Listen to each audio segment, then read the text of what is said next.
Hello students, welcome to the class. Today we are going to discuss English first head star book, जिसको कि हम लोगों ने last class में ही start किया था। The day I rescue the Einstein compass. इस चैप्टर को हम लोगों ने हाफ जो है वो लास्ट क्लास में पढ़ लिया था। उसके आगे की स्टोरी को आज पढ़ेंगे। सबसे पहले जितना पढ़ चुके हैं उसको रिकॉल करेंगे। जितना हम लोग पढ़ चुके तो उसमें क्या देखा हमने कि आइंस्टीन जो है वो राइटर के फादर के फ्रेंड है और उनके घर मिलने आते हैं, जिसको कि उनके पापा, राइटर के पापा द फेमस मैन अलाइव के नाम से इंट्रोड्यूस करते हैं कि जो सबसे ज़्यादा फेमस मैन हैं, उन मोस्ट फेमस मैन अलाइव के नाम से इंट्रोड्यूस करते हैं आइंस्टीन को।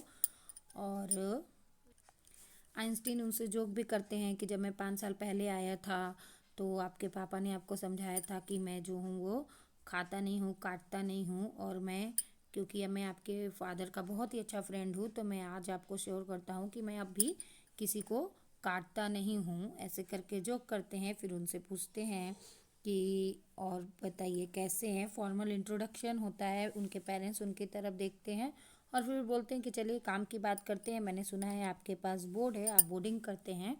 राइटर और आइंस्टीन में एक चीज़ जो था वो बहुत ही कॉमन था कि दोनों लोगों को बोर्डिंग बहुत पसंद था। राइटर उनको लेते हैं और फिर घर से निकलते हैं और रास्ते में स्प्रिंग का मौसम रहता है। उनके बर्ड का सॉन्ग चारों तरफ सुनाई देता है। तो वो आइंस्टीन से पूछते हैं कि ये राइटर बोलते हैं कि ये दूसरा चीज़ है जो मेरे में और आइंस्टीन में दोनों में फेमस था, दोनों में कॉमन था कि मुझे भी चिड़ियों का यूं सुबह सुबह गाना जो था वो बहुत पसंद था और आइंस्टीन को भी बहुत पसंद था। और लास्ट हम लोगों ने यहाँ तक पढ़ा था पेज नंबर 65 पे कि राइटर पूछते हैं कि क्या आपके पास भी चिड़ियाँ हैं जहाँ आप रहते हैं। तो वो बोलते हैं कि नहीं नहीं, अभी तो नहीं है, पर जब मैं छोटा था जहाँ मेरे पहले रहता था गांव में, तो हमारे घर के पास ऐसे बहुत सारी चिड़ियाँ रहती थी जिनको कि उनको बहुत पसंद था देखना। ठीक है। आज हमको यहाँ से स्टार्ट करना है। Just then our pier come into the view. ठीक है।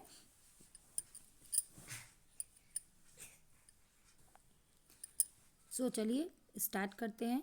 Just then our pier come into the view, we could see my bright green board with its jaunty green and white strip sail rocking gently on the water।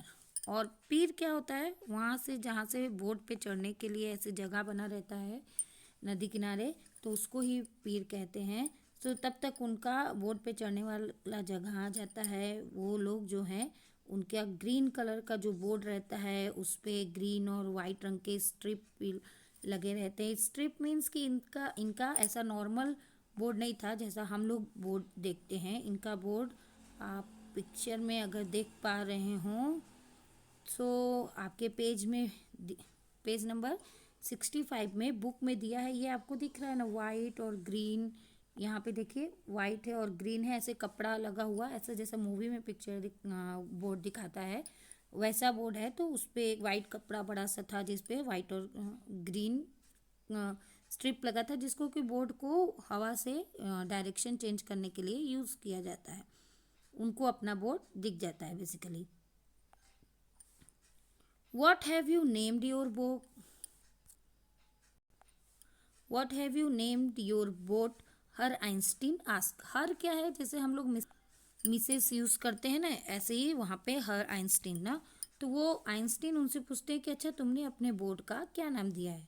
Fleet flix, I answer proudly. और writer बहुत ही गर्व के साथ बोलते हैं कि मैंने अपने बोट का नाम फ्लिट फ्लिक्स दिया है। Herr Einstein approve, I like that. और आइंस्टीन जो थे वो भी उनके नाम को बहुत ही ज़्यादा लाइक करते हैं कि हाँ तुमने अपने बोट का अच्छा नाम दिया है। Put on the orange life jacket I kept in a giant tin drum by the end of the pier. और जो रास्ता था जहाँ से बोट पे चढ़ के जाना था उसके लास्ट में उन्होंने एक ड्रम में लाइफ जैकेट, जो येलो येलो लाइफ जैकेट होता है ना, जिसको जब भी वाटर बॉडीज में जाते हैं नदी वगैरह में तो पहनते हैं, उसको पहना।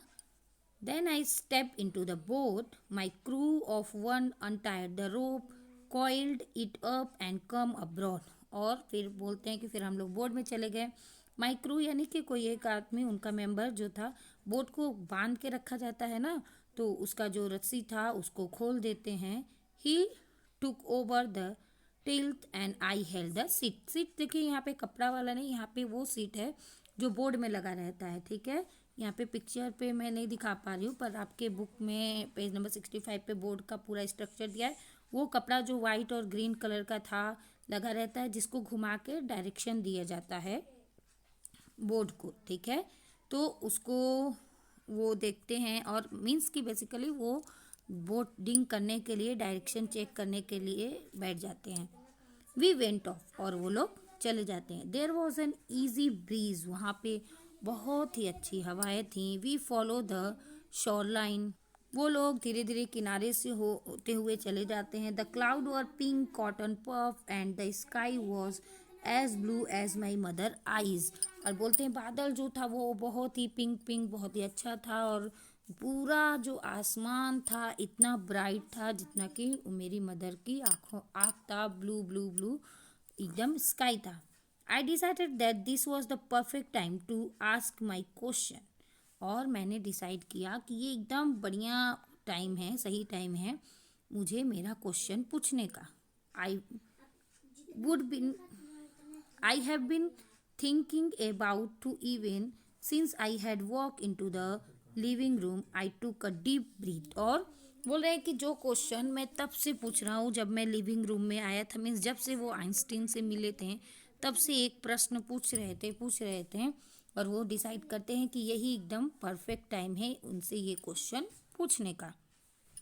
Yes ask mister, I took a deep breath means कि मैं एक बड़ा सांस लेता हूँ और उनसे पूछता हूँ। Yes Herr professor Einstein, of course he would know I was going to ask a question. और तब तक उनसे आइंस्टीन ही बोल देते कि हाँ पूछो, तुम क्या पूछना चाहते हो। तो कहते हैं हाँ, क्योंकि ये मोस्ट फेमस मैन अलाइव है तो ये तो समझ ही जाएंगे कि मैं इनसे कुछ ना कुछ पूछना चाहता हूँ। He was the famous man alive, क्योंकि ये इतने समझदार है, फेमस मैन अलाइव है, तो ये तो मेरा हाव भाव देख के ही समझ जाएंगे कि मैं क्या पूछना चाहता हूँ, या मैं कुछ पूछना चाहता हूँ, या क्या करना चाहता हूँ। मीन्स वो उनके एक्टिविटीज़ को जो है वो समझ जाते हैं। I ask my question slowly, why did you want to be a physicist. फिर वो उससे क्वेश्चन पूछते हैं कि आपने एक फिजिशियन बनने का ही, फिजिशियन नहीं, फिजिस्टिस्ट बनने का फैसला क्यों किया। आपने भौतिक विज्ञान में ही पढ़ने का फैसला क्यों किया, फिजिक्स पढ़ने का ही फैसला क्यों किया। He did not answer my question, उन्होंने उनके क्वेश्चन का आंसर नहीं दिया। इंस्टेड ही put his hand into his pocket, और उनका क्वेश्चन, राइटर के क्वेश्चन का आंसर देने के बजाय वो अपने हाथ को अपने पॉकेट में डालते हैं, अपने जेब में डालते हैं। It has fallen through a hole in the lining, and he threw back his great head and laughed. और जैसे ही वो पॉकेट में हाथ डालते हैं बोलते हैं कि लो, लग रहा है कि ये पॉकेट से गिर गया, पॉकेट का जो होल है उसमें से गिर गया, और वो अपना सर पकड़ के फिर अब सर ऊपर करते हैं और हंसने लगते हैं, और बहुत तेज हंसने लगते हैं। मीन्स उनके पॉकेट में एक छेद रहता है जिसमें वो कुछ खोजने के लिए हाथ डाले, बेसिकली वो अपना कॉम्पास खोजने के लिए हाथ डालते हैं, निकालते हैं, और वो होल में से गिर गया रहता है तो वो हंसने लगते हैं। What's the great man alive had a hole in his pocket? I was glad it made him laugh, but I did not quite understand. और जो राइटर है उनको बहुत ही आश्चर्य होता है कि क्या एक जो महान, सबसे महान व्यक्ति हैं, उनके इतने महान व्यक्ति हैं, उनके पॉकेट में छेद है, और उनके पॉकेट में छेद होना, ग्लैड हो कि उनको अपने पॉकेट में छेद देख के गुस्सा नहीं आ रहा है, बल्कि वो हंस रहे हैं। पर ये सब जो था वो मैं थोड़ा नहीं समझ पा रहा था, मेरे लिए थोड़ा नॉट अंडरस्टेबल था कि इनको गुस्सा नहीं आ रहा है कि इनके पैंट में छेद है, बल्कि ये हंस रहे हैं। Excuse me her professor, but what has fallen through a hole in your pocket, I ask politely. और बहुत ही पोलाइटली वे में वो पूछते हैं कि क्या गिर गया आपके पॉकेट के होल में से, क्या आपके पॉकेट में होल था जो, उसमें से क्या गिर गया जिसके लिए आप ऐसे हंस रहे हैं या खोज रहे हैं। The answer to your question, वो क्या बोलते हैं कि क्या गिर गया, जो तुमने प्रश्न पूछा था उसका आंसर खोज गया। That is what has fallen through the hole. He may heaven, I think it is somewhere under the pocket now. और वो बोलते हैं कि जो तुमने प्रश्न पूछा था उसका उत्तर खो गया। ही वेन हेलन, यानी कि हे भगवान, मुझे लग रहा है कि आई कहीं ना कहीं ये पॉकेट के अंदर ही है अभी भी, ऐसा बोलते हैं। मीन्स अपने पॉकेट को टटोलते रहते हैं और बोलते हैं। 1 minute, I must tear the lining a little more and little more. There, now I shall fish it out, only if won't be a fish. But, sorry, मुझे लग रहा है कि ये कहीं से मिसप्रिंट है स्टोरी। फिर वो ऐसे एक्ट करते हैं कि जैसे पॉकेट में हाथ डाल के कोई कुछ खोजता है कि अरे 1 मिनट अब मिल गया। और फिर वो बोलते हैं कि लिटिल मोर लग रहा है, मुझे लग रहा है कि थोड़ा और इसको पैंट में, जैसे पॉकेट में कुछ चीज़ फट के और पैंट के अंदर ही नहीं गिर जाता है। लिनिंग भी जो है एक टाइप का पैंट ही टाइप ट्राउजर टाइप का होता है कि अब निकल जाएगा। 1 मिनट थोड़ा सा और, अरे अब पकड़ा गया ये। मुझे लगता है I sail fish it out only if I want be a fish. मुझे लग रहा है कि मुझे इसको मछली की तरफ पकड़ना पड़ेगा। कोई चीज़ जब खो जाता है, कहीं दिखता नहीं है और आप वहाँ देख नहीं सकते, सिर्फ हाथ से ऐसे टटोल के सामान निकालना रहता है, वैसे ही वो थोड़ा एक्ट कर रहे हैं। By this time I was laughing, और जब वो ये सब करते रहते हैं तो राइटर क्या बोल रहे हैं कि मैं ये सब देख के हंस रहा रहता हूँ। He drew out his hand, वो अपना हाथ निकालते हैं।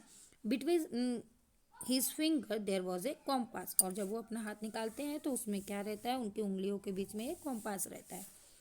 आई will tell you a story said my friend softly, और माई फ्रेंड यानी यहाँ आइंस्टीन के लिए यूज़ किया गया है। वो बोलते हैं कि राइटर बोलते हैं जब वो उनके हाथ में एक कॉम्पास लेके बोलते हैं, मैं तुम्हें एक कहानी सुनाता हूँ, ठीक है। I look up at the sky, two reptiles hawk were riding the warm air curtain the thermal. मैं ऊपर आसमान की तरफ देखता हूँ, जो 2 रेड टेल लगे हुए हैं वो ऊपर उड़ रहे हैं, और एयर जो है वो करेंट द फॉर्मल, हवा भी जो है वो एकदम परफेक्ट चल रही है। करेंट थर्मल जो नाव के बोट के एकदम ऊपर बड़ा सा, ये जो आपको मैं ग्रीन और रेड कपड़ा दिखाई थी ना, इसके ऊपर एक छोटा सा और लगा रहता है जिससे कि डायरेक्शन चेंज किया जाता है, उसको देखते हैं। मीन्स परफेक्टली एकदम एयर था जो कि उनका बोर्ड चल रहा था। Flit Flicks was catching the breeze perfectly. Flit Flicks यानी कि उनका जो बोर्ड है वो हवे को परफेक्टली कैच कर रहा था। When I was 5 years old I was quite ill. फिर आइंस्टीन बताते हैं कि जब मैं 5 साल का था मैं थोड़ा बीमार पड़ गया था। I had to stay in bed for many days. मुझे कई दिनों तक सिर्फ बिस्तर पे ही रहना पड़ा था। My father gave me this compass. तब मेरे पापा ने मुझे ये कॉम्पास दिया था। He prayed it me, you know what a compass is for.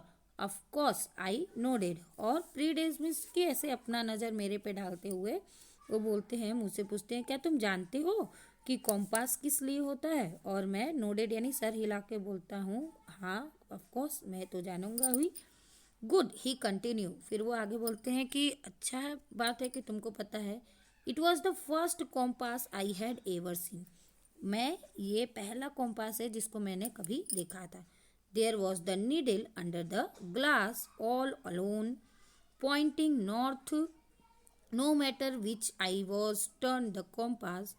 और बोलते हैं कि ये पहला कॉम्पास था जिसको मैंने देखा था, जिसमें कि एक सुई थी और जो एक बीच में कॉम्पास आप लोगों ने देखा है, एक तरफ नीडल की तरफ रहता है और एक तरफ ऐसे पेंसिल लगाने के लिए रहता है, और नॉर्थ के तरफ वो पॉइंटिंग रहता है। आप उसको जिधर भी घुमाइए उससे कोई मतलब नहीं पड़ता है। तो वो बताते हैं कि मैं जिधर भी इसको घुमाऊँ नो मैटर नहीं पड़ता है, पॉइंट हमेशा जो है वो नॉर्थ की तरफ ही आता है। To a 5-year-old boy it seems like magic, only I was not magic at all, of course you know why. फिर बोलते हैं 5 साल के बच्चों के लिए ये तो एकदम जादू था, पर ये मेरे लिए it was not magic at all, मेरे लिए ये मैजिक नहीं था। Of course you know Y, और क्यों नहीं था तुमको पता है क्यों। आई took a deep breath because the needle is magnetic and there is a magnet in the north pole that attract the needle। और वो एक गहरी सांस लेते हैं और बोलते हैं कि ऐसा इसलिए क्योंकि इसमें एक मैग्नेटिक चुंबक लगा रहता है। There is a magnet at the north pole, और नॉर्थ पोल पे मैग्नेट रहता है जो कि नीडल को अपनी ओर अट्रैक्ट करता रहता है। सो यहाँ तक कि उन लोग की जो बातें हैं वो चलती रहती है। My selling partner raised his breezy eyebrow nearly correct. There was two magnetic poles, north and south, so far away। और जो मेरे सेलिंग पार्टनर यानी जो बोर्ड चलाने में मेरे पार्टनर बने थे यानी कि आइंस्टीन, उन्होंने बोला कि अपने आईब्रोज को ऐसे राइज करते हुए, आईब्रोज चढ़ाते हुए बोला कि थोड़ा थोड़ा सही है, इसमें दो मैग्नेट लगे होते हैं, एक नॉर्थ में और एक पोल में। And there was no palm of my hand was my compass always pointing north, for me it was the greatest mystery I could imagine. और आइंस्टीन बताते हैं कि मेरे हाथ में अगर मैं कॉम्पास रखता हूँ तो वो हमेशा जो है कि एक ही तरफ दिखाता है, नॉर्थ की तरफ, और ये मेरे लिए एक बहुत ही बड़ा मिस्ट्री था, रहस्य था, आई कुड नॉट इमेज, जिसको मैं समझ नहीं पा रहा था। And so I decided then and there that I would learn all about the force in the universe that we can not see, for I certainly could not. और उस दिन मैंने डिसाइड किया कि जो भी यूनिवर्स में फोर्स है उसके जिसको कि हम लोग नहीं देख पाते हैं उसके बारे में मैं पढ़ूंगा, जिसको कि कुड नॉट मीन सब तो मैं नहीं कर पाया क्योंकि ये फिजिसिस्ट थे, तो कुछ तो किए हैं। आइंस्टीन का कितना बड़ा योगदान है फिजिक्स के वर्ल्ड में ये हम सब जानते हैं। सो जो उन्होंने क्वेश्चन पूछा था कि आपने फिजिक्स ही पढ़ने का या फिजिसिस्ट बनने का क्यों डिसाइड किया, तो उसका आंसर उन्होंने दिया कि हाँ, उस दिन जब मैं वो कॉम्पास का जो रहस्य था उसको नहीं समझ पाया कि क्यों वो हर बार नॉर्थ की ओर ही टर्न करता है, तब मैंने डिसाइड किया था कि मैं फिजिसिस्ट बनूंगा। सो इसके आगे की स्टोरी फिर क्या होती है, जो चैप्टर का नेम है कि आई रेस्क्यू अल्बर्ट आइंस्टीन कॉम्पास, तो अभी तक तो उनका कॉम्पास उनके पास है, फिर कहाँ खोता है और वो कैसे रेस्क्यू करते हैं, इसको हम लोग नेक्स्ट क्लास में पढ़ेंगे। तब तक के लिए आप लोग पेज नंबर 67 एंड 68 का जो वर्ड मीनिंग है उसको लर्न करिए, और उसको लर्न करने के बाद अपने नोटबुक में लिखिए, और नोटबुक में लिख के उसका पिक्चर जो है वो ग्रुप में सेंड करिए। आज के लिए बस इतना ही। Thank you.